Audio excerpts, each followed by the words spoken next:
لە شاری هەڵەبجە ئەمێنمەوە لە شاری هەڵەبجە دیدارێک بۆ ژنە شاعری دژەبا و جیهان ئارام خانم پاوەیی ڕێکدەخرێت.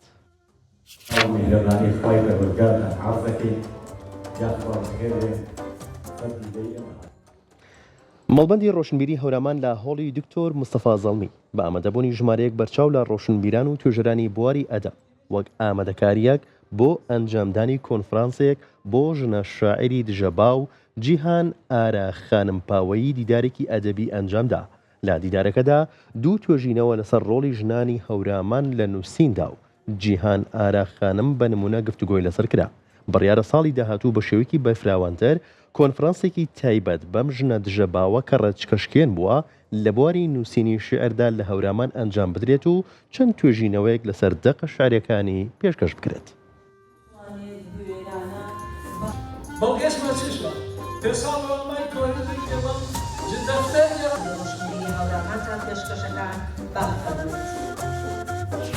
دیارە ئەمڕۆ ئێمە وەکو مەڵبەندی ڕۆشنبیری هەورامان دیدارێکی تایبەت بۆ جیهان ئارا خانمی پاوەیی ڕێگەخین.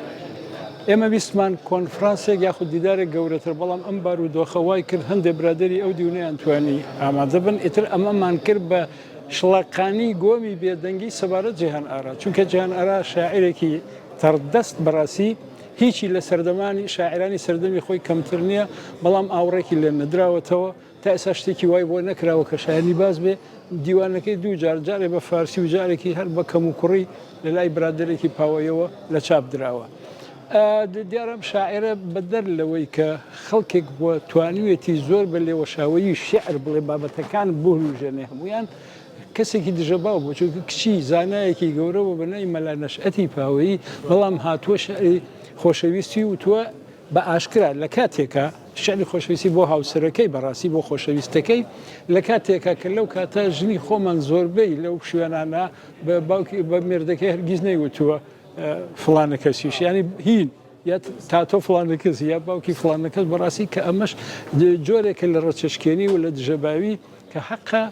زیاتر قسە سەبارەت بە جیهان ئارا بکرێت لەم بوارە.